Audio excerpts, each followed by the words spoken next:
We have $10 from D-Tech Nation to infinity and beyond. Together we can destroy the evil Emperor Zerg. Oh, wait, wrong Zerg. Have a great SGDQ, everyone.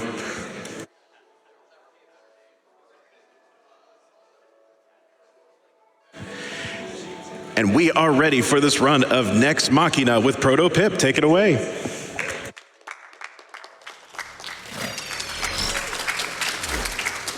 All right.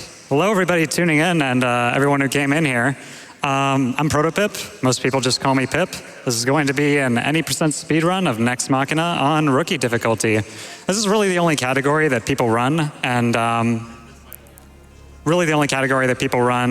trying to do 100%, it's pretty daunting. I'll be able to try and explain that a little bit later in the run, hopefully. But I'll go ahead and get started in 5, 4, 3, 2, 1, go.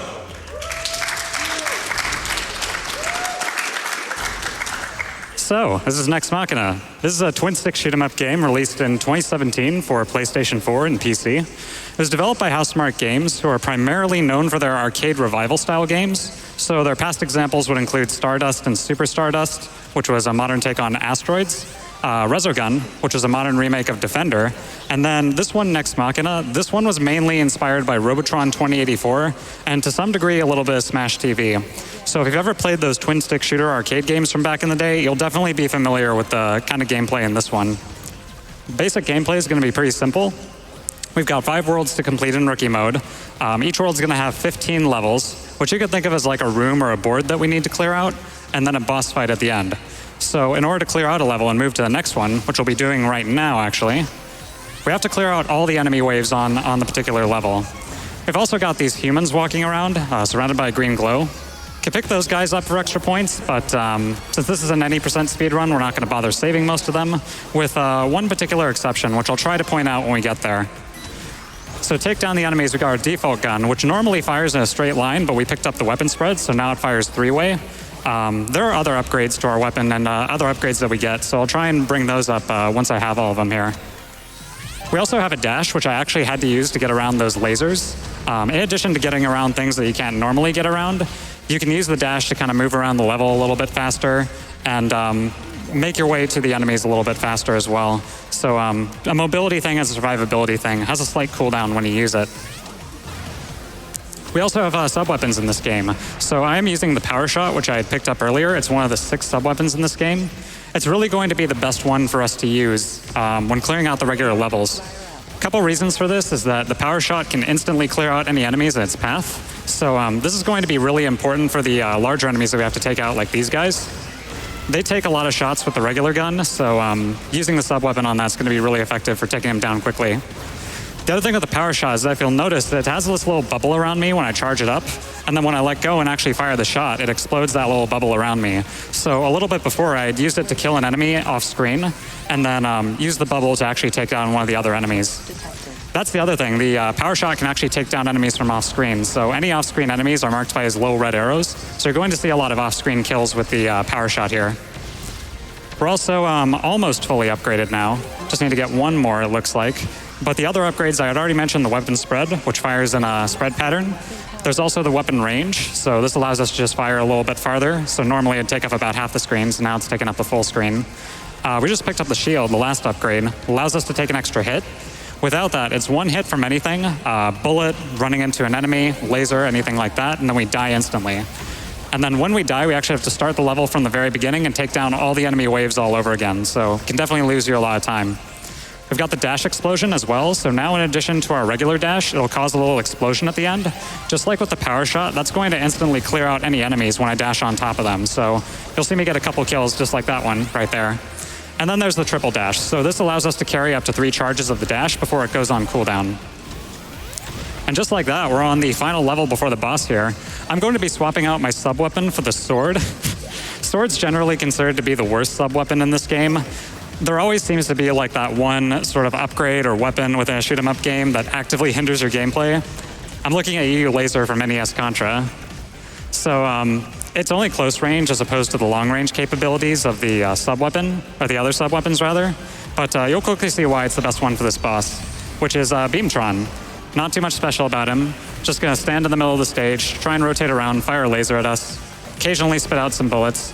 We could just wail away on him with the sword and then the default gun, and he goes down pretty quickly. And that's it for World 1.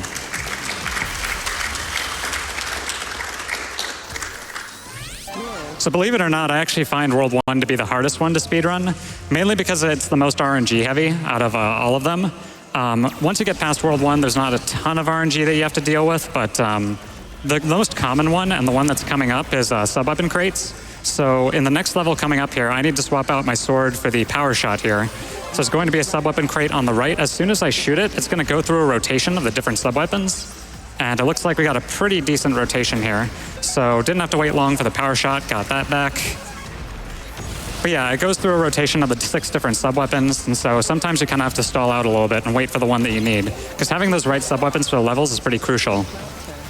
Also, the big element of RNG with World 1 is that all the upgrades you get, the 5 of them that I mentioned, are completely random. So there's really much an ideal order that you want to get those upgrades, and if you don't get that ideal order, you have to change up your strats a little bit, and you usually end up losing a little bit of time. So I know I had mentioned before I wouldn't be grabbing most of the humans. I will be grabbing some humans on the right-hand side here. This is because there are these enemies called killer harvesters.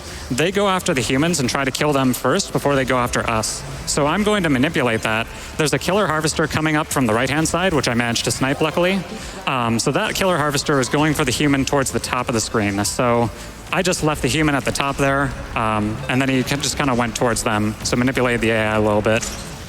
I really love clearing out this room, by the way. It's just really satisfying in terms of the pathing.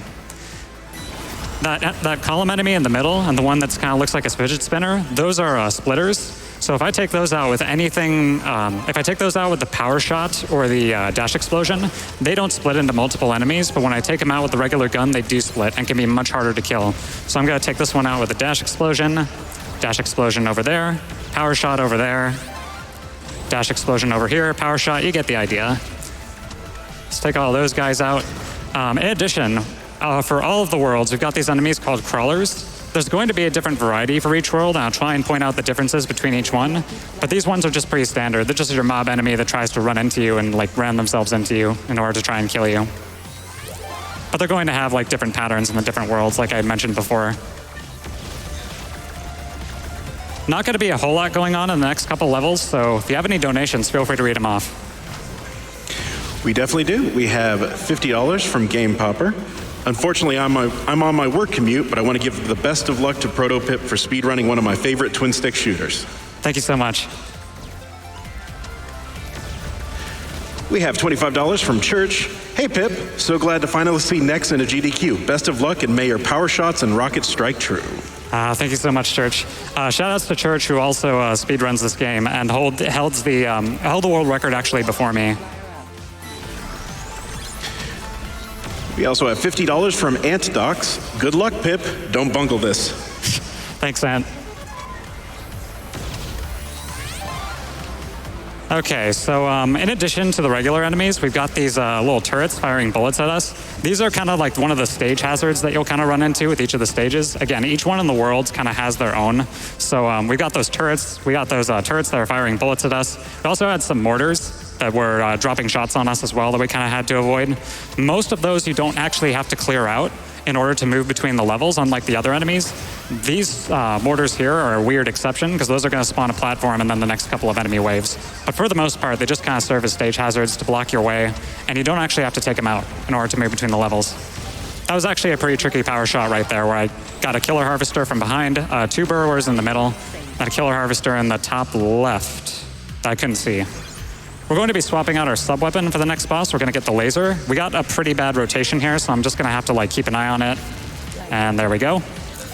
I'm going to just keep these killer harvesters alive. We'll just kill them with our regular dashes. So this next boss, Yeti Kong, is just going to stay at the top of the stage here. We're going to fire our laser in addition to dashing into it to get some dash explosion damage off, and the regular gun. So just a combination of those. Again, pretty straightforward. Goes down pretty quick.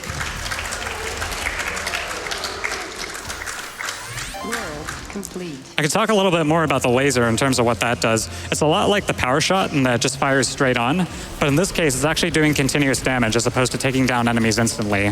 So it's really good for larger bosses that have a big hitbox and just kind of like stay in one place for the most part. we're going to be swapping back to the power shot. We are not really having good luck with these sub-weapon drops here. So I don't think I really need to stall out a little bit. There we go. I'll talk about the other sub-weapons that I won't be using. So there's the detonator, which just causes like a little bomb that you throw, and then you can hit the sub-weapon button again in order to set it off. It's not really good for enemy clearance compared to something like the power shot. It also does peanuts for damage against the bosses in particular. There's also the smart bomb. So that's a lot like the detonator, except it causes a little explosion around you, takes out any enemies and bullets, and again, doesn't really do a whole lot of damage. It's just really better for enemy clearance. Smart bomb is kind of a necessity if you're taking on expert mode or hero mode, where it becomes a really true bullet hell, where you have to dodge a whole lot here. This is more like a bullet heck, honestly.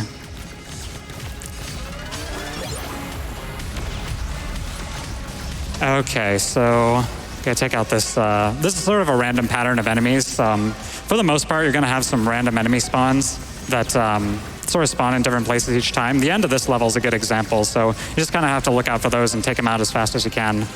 But other than like the RNG that I was mentioning and with the sub-weapon crates and World 1 in particular with the upgrades, it's mostly just execution, which is definitely a good thing. This next room, we're gonna have to clear out a little bit of debris so we can move around a bit easier. One thing I can also bring up is that I'm trying to keep my distance between these enemies and not be directly on top of them. As you can see, they got this little circle when they're spawning in, so if you happen to stand in that circle, the circle's gonna close in a little bit slower, and so they will take a while to spawn, so you have to like walk away before they spawn. But then they have another part where the circle around them kind of closes in. They also have this red outline around them, if you'll look kind of closely. So if you stand on top of them while they're on that red outline, they'll blink in this kind of stasis, whether you're on top of them or just kind of a little bit close to them. So you want to make sure that you're kind of keep your distance and not prevent the enemies from spawning in, because you want to take them out as fast as possible. So in this particular room, we actually have to spawn the next waves of enemies with these squids in the lava here. So got some pretty good shots in there. Usually I end up missing a couple of them. It did pretty well there. So sometimes you can spawn the next wave of enemies by just killing specific enemies, like those squids back there.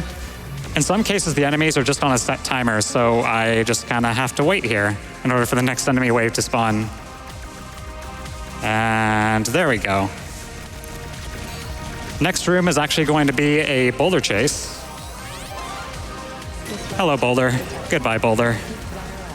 The boulder doesn't move terribly fast in rookie mode. Same with the enemies. The main difference you need to know with the difficulties is that the enemies are going to move a lot slower in rookie mode, and there's going to be less of them. As you get to the higher difficulties, the enemies start moving quite a bit faster, and more enemies will generally spawn, and some of the enemy patterns are going to change as well. Oh, by the way, the stage hazard for this one are these little pink sweeping lasers. In this case, this one I can't actually take out. Some of the other ones that were on the stage we could, though. There's actually going to be a couple lasers in the next level that we can take out. Again, just kind of enemies are on a set timer, so I can't really speed this up, other than killing the last wave as quickly as I can. And so there are those destructible pink lasers over there that we can take out. By the way, the crawlers in this particular level, not only do they walk towards you, but once they get a certain distance away, they'll start lunging themselves at you pretty fast. As you get onto the higher difficulties, they can be pretty difficult to deal with. So there is like a sub-weapon crate over there. I could swap it out now, but I'm not going to, since I do need the power shot for a little bit longer. But I am going to swap out to the rocket launcher for this next boss here. And this next boss is going to be quite a thing. This is probably the hardest boss to do in the entire speedrun. I might need a little bit of serious time for this one, particularly on the second and third phases. But I'm going to be switching out to the rocket launcher sub-weapon here. This is just going to fire a single rocket, unlike the shot, which can deal multiple enemies, or damage multiple enemies, rather. This one can only do like single target damage for the most part. So we'll need to make sure we aim as much of these rockets as we can on the first phase, because on the first phase, this guy's going to move very frantically, and the movement's just kind of random. So you don't know if he's going to like do a full dash across the stage or stop short. So I'm probably going to be a little bit conservative here, wait a little bit before firing off my rockets. Now this is where things get crazy in the second and third phase. So he spawns these fire trails, but at the same time, I also need to dash between him to get some dash explosion damage in as well. So luckily I didn't land on top of that, but I was being a little bit careful. It could be really easy to land on top of those as you're dashing around. But yeah, that was actually a really good boss fight. Usually I managed to lose a shield, but in that case, went very well. Complete.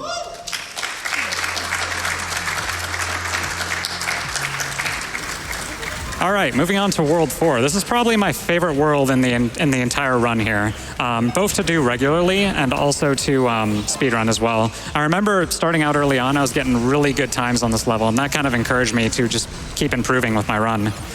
The crawlers in this particular level are these little robots. They're going to move in a snake-like pattern, so kind of up, down, left, right, things like that. Can be a little bit difficult to aim at sometimes. This enemy that's in the middle here, that's a Twister, I believe. I believe that's the name for it. That's going to spawn a little circle ring, and the only way I can dodge that is just by dashing around it. So again, using the dash to dodge things that you wouldn't be able to otherwise. These little enemies that are aiming these red lasers at us are snipers. If I left them alone for too long, they'd fire a straight laser at us and would stay on stage for quite some time. So having a lot of those and having those fire really fast on the higher difficulties can make for an interesting run. I think we got time for a couple more donations if you got some. I definitely do. We have $50 from On Your Mark. Had to donate during the next Machina run. I absolutely love this game, even if I'm complete rubbish at it.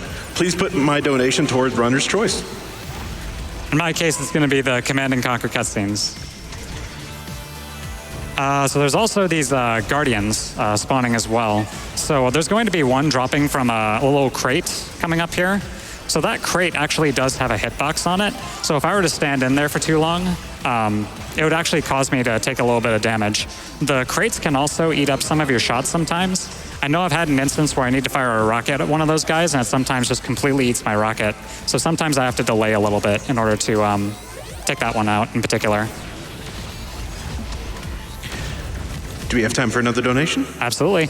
We have $100 from Pakuja. I'm very excited to see a game I worked on being run at a GDQ event. I would love to see a 100% run of it, but it's also cool to see how different the strategy is when playing for speed instead of score. Yeah, absolutely. Thank you so much for working on the game, by the way. I absolutely love it. I guess I could talk a little bit about collectibles in terms of 100% runs. The reason that 100% run would be very daunting is because there's a lot to do in a particular world. So I'd already mentioned the humans, which we can pick those guys up. They're about I think 40 or so in World 1, and then can be up to 70 for the later levels. So that's a lot of them to collect. In addition to those, we've also got these additional enemies that are spawning on stages. We're actually going to run into them, I believe, on the next level. There's this chain of enemies called visitors. So this chain in particular, you have to take these things out in order to move between the levels. These ones in particular, I don't normally have to take out because they just usually do their little path or little chain around the stage before I'm even finished. Before I even finish, yeah, that's right. But occasionally, most of the time, you're going to run into those guys, and they're going to stay on screen longer than the regular enemies, so I have to make it a priority to take those guys out. In addition to those enemies, we've also got disruptors. There are 3 of them that spawn at random on the levels in a particular world, hence the name Disruptor, because they disrupt your gameplay. Those guys we don't have to take out to move between levels, but they can most of the time they can block your shots against the enemies that you do actually need to kill to move between levels. So I'll definitely make it a priority to take those guys out whenever I see them. Unless I think that they're not going to bother anybody, because usually if they're just on their own, they just kind of stand in a corner. But if I'm close to them, they're gonna absolutely book it because they don't want to get killed. There's also beacons. We just passed by one briefly. There's an example of a disruptor, by the way. It had a little turquoise body on it. Beacons are just kind of stationary objects that you can clear out. We also have secret humans. So those are usually hidden around debris, and they'll have a little chime anytime you clear some debris and find a secret human. There are 5 of those, I believe, in each world. And I'll talk about secret exits as well coming up in the next world, but this boss fight can be quite a thing. So we'll need some serious time for the first phase here. He has this Gatling gun that can, and in fact I lost my shield there, so I'm gonna have to play a little conservatively. I still need to try and get some dash explosion damage off. If I manage to do enough damage to him in the second phase, I can actually knock him into his third phase by the time he gets off the stage. But I've only managed to make that happen once so far. I'm probably going to prioritize these ads here because I lost my shield and don't really want to take a death here. So let's see if he gives me the good pattern. He gave me the best pattern, actually, so that's fantastic. He could do one of 2 things going into the third phase. He can either dash all the way to the other corner, which allows me to get a lot of free hits in on him. He can either move to the middle, which is like I get more free hits in, but not as many. And then the other one is where he just kind of twists around and starts firing again, so that'd be the worst one. But yeah, decent boss fight.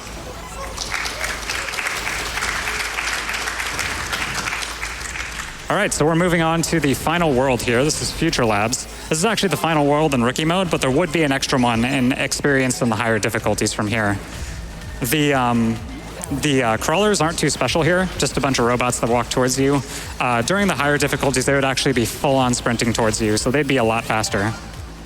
Also got a new stage hazard. We got some purple lasers in this stage. So unlike the pink lasers, which I can actually get around through my dash, I cannot dash over the purple lasers. So trying to dash those, I'd lose my shield, or if I didn't have my shield, just die instantly. There's an example of the visitors, by the way. Need some quick serious time for this room.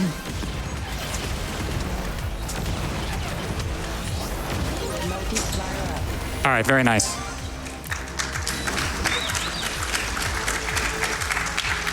So that room can be pretty difficult because you have these larger robots that'll kind of be, they look like boxes in the corner, but eventually they'll rise up and walk towards you. Those fire revenge bullets up, down, left, and right. So it can make pathing through that room a little bit difficult.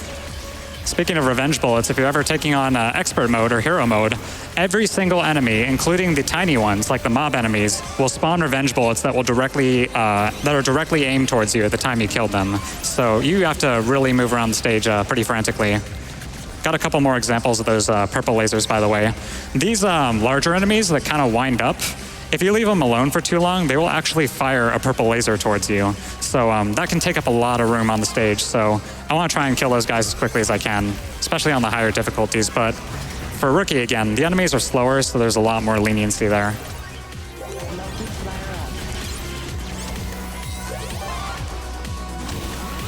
think we got time for some more donations if you got some. I do. We have $10 from Natalie today. Hey, Pip, sending love from the Ducks Court. We're thrilled to see you at SGDQ this year. Have fun and stay comfy.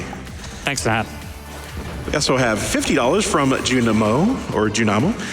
Greetings to all my friends who worked on Next Machina while I was working on Alienation DLC in the next room. Amazing to see your game in the marathon. Thank you so much.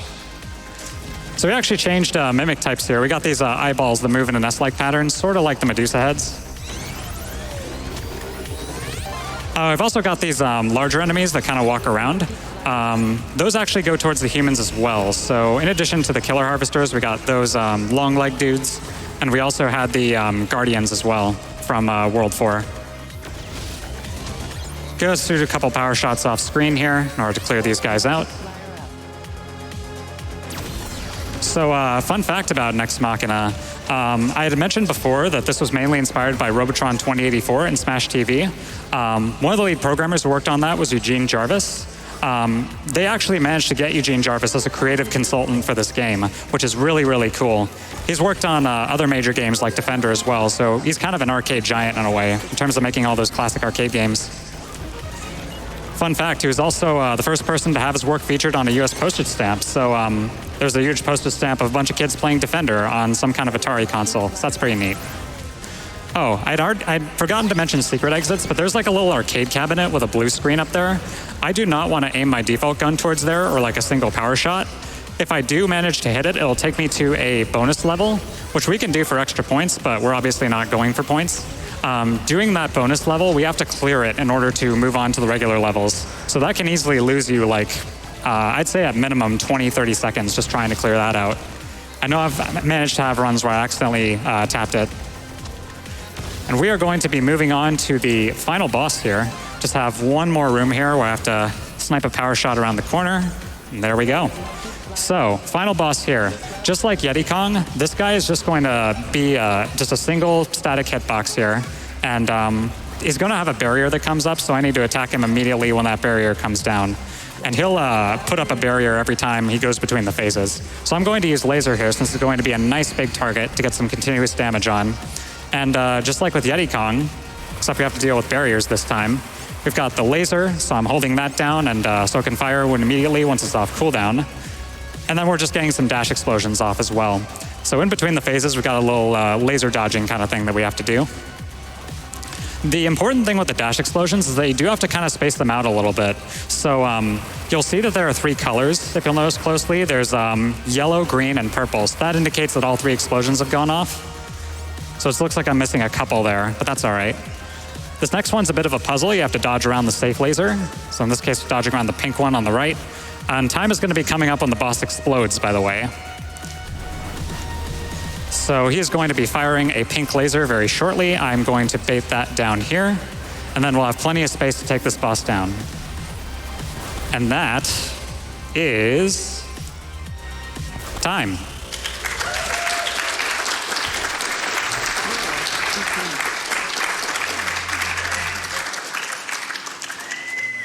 I want to give a couple quick shout outs before I wrap up here. Thank you so much to everybody who speedruns this game, specifically Church and Nicolike, who discovered a lot of the strats that you're seeing today, in addition to some of my own.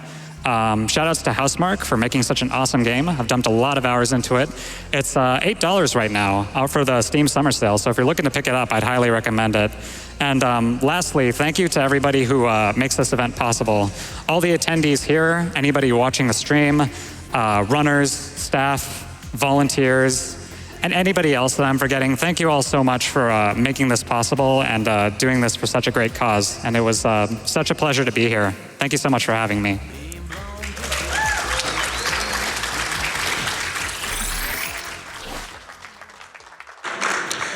And thank you, ProtoPip, for that amazing run of Nex Machina.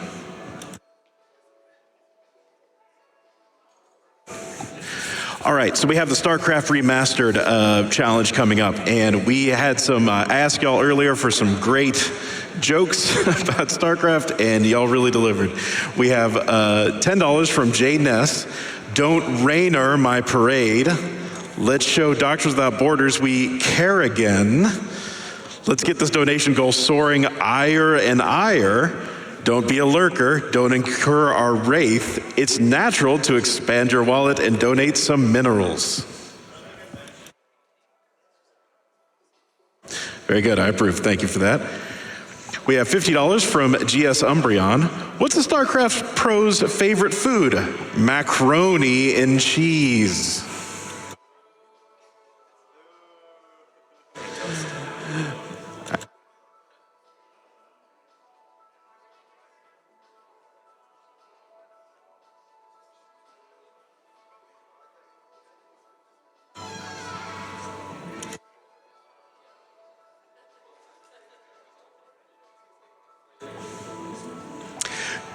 We have $50 from Kerrigan. Knock, knock. Who's there? Evolving Zergling. Evolving Zergling who? Boom.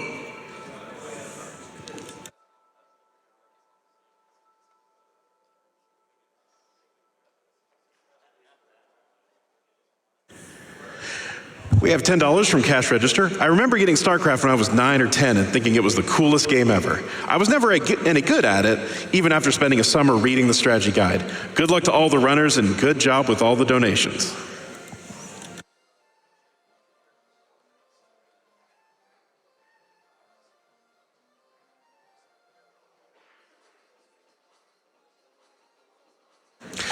All right, everybody, keep sending dumb jokes, who you like to play as, whatever. Let's get that StarCraft Remastered run in. As for now, we are going to be going to a quick Twitch ad.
All right, I really want to emphasize to everybody, we are far away from the StarCraft Remastered run, and we are getting closer and closer to the deadline coming up. So get your donations in. If we don't get them in before that, we may not see that run. So definitely push for it. We have $15 from Halp LM. How is StarCraft not happening yet? I agree with the announcer. If it hasn't been done yet, it's a mission for Twitch chat. If they can handle a measly 30K, well, the challenge has been put down, so everybody in chat, get on it.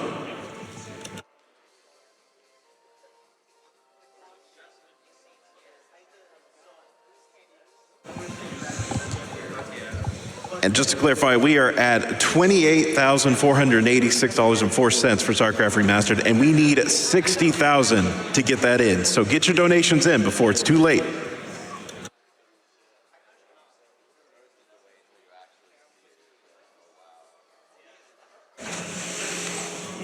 Oh, we have some great donations. We have $250 from Anonymous.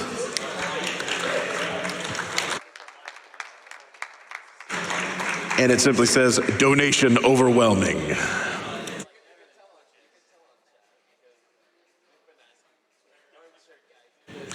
We have $25 from Kenjutsu. Have to donate for my favorite game of all time. Cheers to all my fellow Terrans.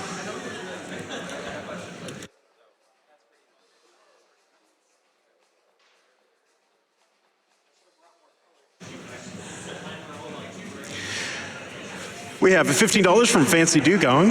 What do you call an Archon that decided to be a botanist? Flower overwhelming. I appreciate it.